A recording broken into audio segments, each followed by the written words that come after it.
Well, hey everyone, my name is Nathan Jones, and if you're new here, welcome. I like to talk about all things movies, specifically Blu-rays, and today we're talking about the Criterion sale that is going on at Barnes Noble from the month of November. So when this is coming out, hopefully near the end of November, near the end of the sale, but for the whole month, it's been about 50% off. A lot of the MSRP prices for Criterion over at Barnes Noble. There's also been some price matches, I think, on Amazon, and Target and a few other places maybe. But nonetheless, I was able to pick up some titles, and I wanted to share those with you today. I've seen a few of these as they've been coming in, and first-time watches, which have been really incredible, which I'll get into. And there's a lot of films that I haven't seen yet, and so I'm very, very excited about that. So before we jump into that, though, I want to know, what have you been picking up for the Barnes & Noble sale from Criterion? What have you been picking up? What have you been watching? I want to know in the comment section down below. So now let's actually jump into a classic film from David Cronenberg. All right, the first film that I wanted to talk about is Videodrome. Oh my goodness, long live the new flesh. I really, really enjoyed this film. This is a first time watch for me, and I picked this one up because I was able to see Crash on 4K. I have the Arrow edition of this film. And I really, really loved it. And I saw it a few months ago, and it really just kind of sparked my interest more in the Cronenberg's work. And I haven't really seen a lot of his classic films, so Videodrome is one of those. And Videodrome is spy number 248. It's in this really cool package. I love, you know, the video aesthetic of it, of course. And this is, you know, starring James Wood and Deborah Harry in it. And is a film from 1983, so it's early 80s. Goodness, and is a film that, you know, mixes and matches horror with the video world, and I really, really loved it. It's a film that I want to watch again because it's definitely got some really sweet body horror, but also some really interesting implications on voyeurism and just the things that we do with technology. And I think it's definitely hyper relevant today, even though we have switched over to social media and other platforms, but it's still relevant today with our interest in love and technology. I mean, you can see a through line in films like Her, for instance, or something like Videodrome. So we have an obsession with technology, and yeah, Videodrome is certainly a perfect film to get. So I'm really glad to pick up this very colorful Criterion disc right here, and I really loved it. So what are your thoughts on Videodrome? All right, next is a film from 1974, and I actually watched this after another film that I'll talk about a little bit later, but this is an Alan J. Pakula. I can never say his name right because people say it differently. But anyway, I watched Warren Beatty and The Parallax View, and I really, really enjoyed this. It's one of the Paranoia trilogy. This unofficial trilogy, I think, is what it is. All the President's Men, Clute, and this film right here. But I watched Clute as well, which I'll talk about in a little bit later on in a video. But with Parallax View, I really, really enjoyed this film. It's probably my least favorite of the three, but it is really, really great. This is a film, really starts off at the Space Needle in Seattle. We have a reporter, Joseph Frady, who is Warren Beatty. He begins digging into some mysterious, weird circumstances going on with this political assassination that happens at the Space Needle at the very beginning of the film.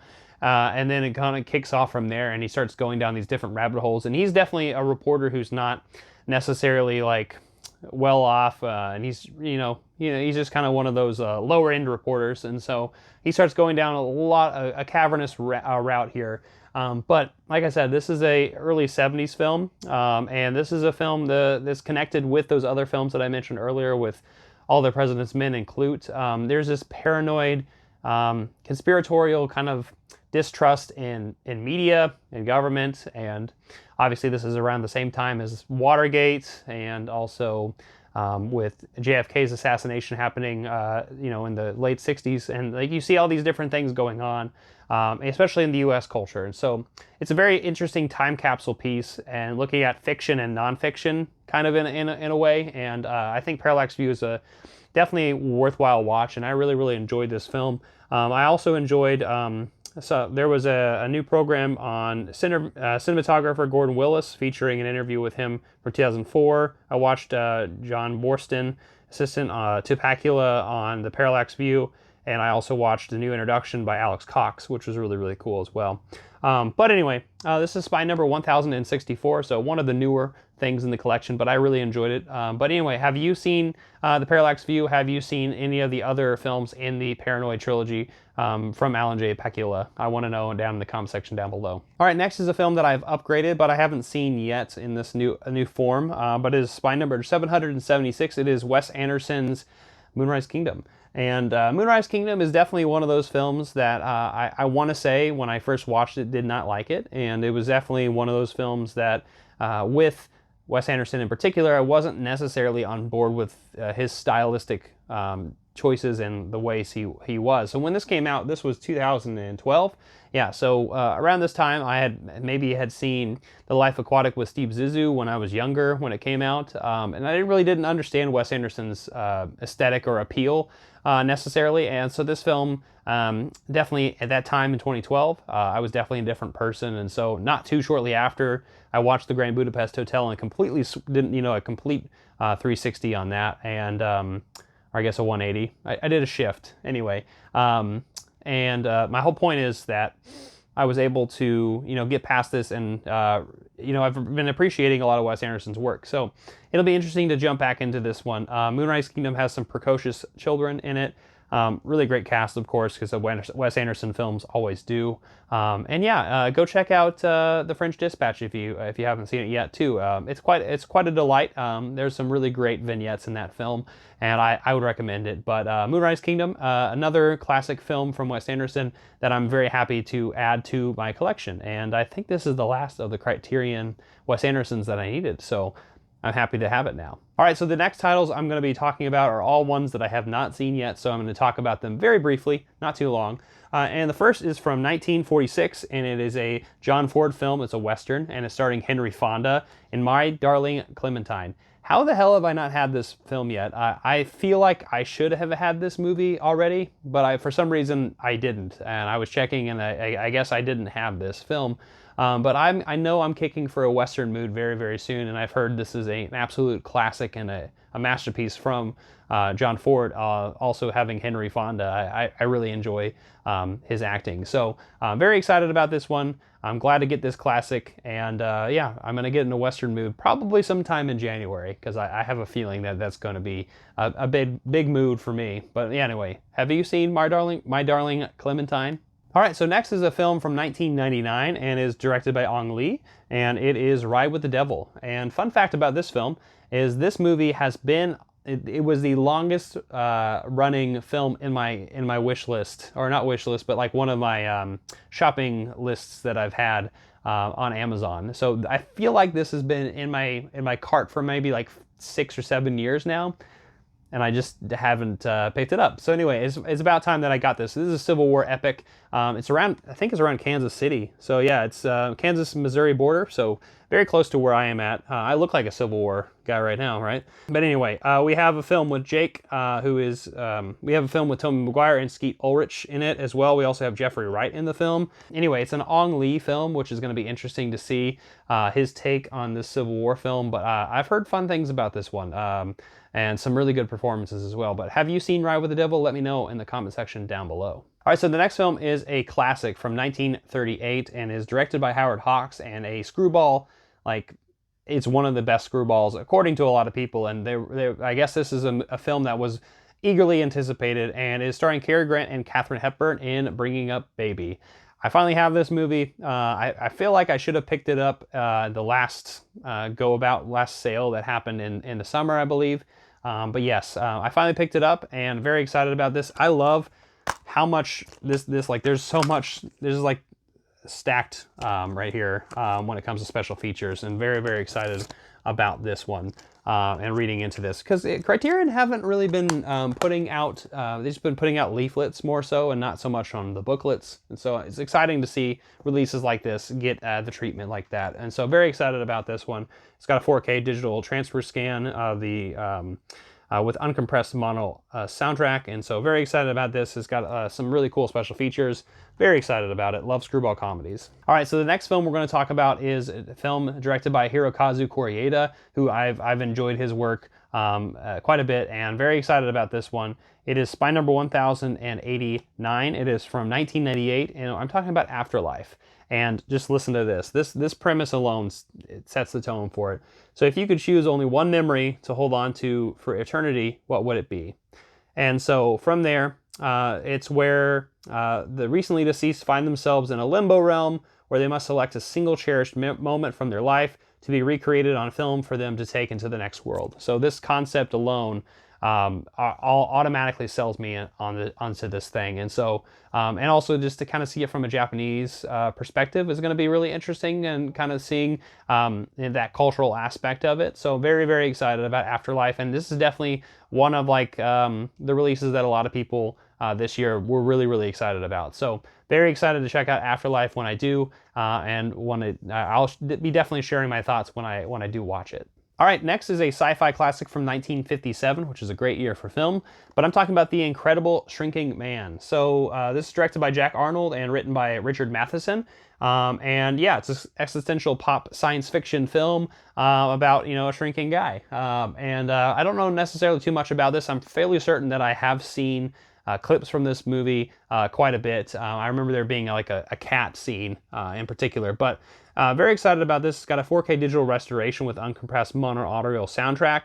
And yeah, this is Spine 1100, so 1100, which is, pretty new in the collection. So very excited about this. I'm very happy that we're seeing Criterion diversify the types of films they're going to put out. Some things that like maybe a little bit more mainstream from the 50s, something like this, where it's almost like a B movie to an extent too. I'm happy that they were able to do this and put this out. So regardless of which company puts it out, it's just exciting to see these films treated so well. So anyway, The Incredible Shrinking Man. Have you seen it? Let me know in the comment section down below. All right, so next is a film from 2015. It's a Netflix film, actually. It says it on the back. It's directed by Cary Joji Fukunaga. I cannot say his name correctly. But anyway, I remember he did the latest Bond, No Time to Die, and he also directed, I think, True Detective Season 1, which is just phenomenal. But I'm talking about Beasts of No Nation. And Beasts of No Nation, we have Idris Elba in here. We also have Abraham Atta. And so this is really about an unnamed West African country that exists, and they're under civil war right now. And there's about a bunch of rebel soldiers, and there's child soldiers too. And so Idris Elba is like one of the generals, and definitely not a good guy. But anyway, haven't seen this film yet. I know it's been on Netflix for a long time, but it's really exciting to see that Criterion's putting out films from Netflix. So I know they put out Marriage Story and Roma in the past, and also The Irishman. And so very excited to have those titles come out. So yeah, I'm very excited to check this one out, and I've said very excited way too many times. All right, next is a film from 2000, and is a film directed by Gina Prince Bythewood. I hope I said that name correctly, but it's from 2000, and it's Spine number 1097. I'm talking about Love and Basketball. Very excited about this film. Don't really know anything necessarily about it, except these are two neighbors who share a common love of basketball, and then they kind of fall for each other. And yeah, it's just kind of looking at that coming of age romance kind of coming together. And I really love basketball myself, and so anyway, that was enough alone for me to pick it up regardless. But I mean, yeah, it doesn't take much for me to be interested in a movie, but I'm very excited about this. So it has two great people in it, Sanaa Lathan and Omar Epps, and they're iconic screen couples of the 2000s. And so yeah, very, very excited about this movie. And it has a lot of really great special features, a good chunk here. But anyway, has anyone seen Love and Basketball? Let me know in the comment section down below. All right, and the last title before we get into a box set and some 4Ks is a film by Claire Denis, and it is Beau Travail from 1999. Very excited about this film. This is Spy number 1042, and this is a film that my good friend Elliot Cohen, and then also Sam, film blogger Sam, have been talking a lot about, and talked a lot about how much they enjoyed this film in particular. One of their favorite releases from 2021. So very excited to jump into this one. I have seen a few Claire Denis films, but this is definitely one of the films that has like established her as a director. And very happy that they have this in the collection, and I definitely will share my thoughts when I watch it. But if you've seen it, let me know in the comment section down below what you think of it. All right, next is a box set that I was definitely happy that Criterion was putting this out. So this is really interesting. This is from spanning the years of 1991 all the way to 1994. This actually has 6 films in it. One of them is actually in the special features itself, but I'm talking about Once Upon a Time in China, the box sets. So 1 through 5, and then we also have, let me see if I can find it, Once Upon a Time in China and America from 1997 in a 2K digital restoration. But there are 4K restorations of the first 3 films actually, and then there's 2K restorations from 4 and 5 in the original Cantonese theatrical release sound mixes, and then yeah. So regardless, there's going to be some really great, fantastic things in here. There's a lot of documentaries, some commentaries as well, film essays. This is an exciting set. It looks exciting too. So let's actually open this up. So right here we have the backdrop on a lot of the pieces from this. Very excited for that. It has the pamphlet here. I'm very excited to jump into that, but we have our films right here, all 5 of them, plus the special features, and the 6th one as well in there. And then within this booklet right here, we have some stills from the films themselves. We have all the details that we need. And some film essays and, cast and crew members, and kind of looking at this set as a whole and what they mean to cinema. So very, very happy, like I said, that Criterion has been able to get their hands on this and to release it. And very excited to check out more of these films from the early 90s that I really know nothing about. So Once Upon a Time in China, very excited for it. All right, now we're moving on to the 4K titles. So Criterion is now have 4Ks, and I'm sure you've seen the ones based on the thumbnail, but I watched this one first, and this is a film from 1993, Menace to Society. And this is directed by the Hughes brothers. Let's see, Albert and Alan Hughes, and screenwriter Tiger Williams made this insanely impactful film. And this movie looks fantastic. It sounds great too. Man, this movie blew me away. Just the performances here, especially by Tyrone Turner, who played Kane. We also have Lorenz Tate as his friend O-Dog. And there's just there's a lot of really, really great things here. Jada Pinkett Smith, who is just Jada Pinkett in this film, is in here as well as Ronnie. There's a new 4K digital restoration of this, and we also have supervised by the director of photography Lisa Rinsler and co-director Albert Hughes, with a 7.1 surround DTS HD master auto soundtrack. And then I watched a lot of the special features, and there's actually a jam-packed special features. They put it all on the Blu-ray disc themselves, but the 4K looks great. But actually, let me open this up. Unfortunately, with mine, there's a broken little plastic piece, so I have to hold it at a weird angle, but if I can get it out, it looks really fantastic here. Let's see, that is the other side. That's red and black. And then if we open this up, right here, I have to hold the Blu-ray away from it.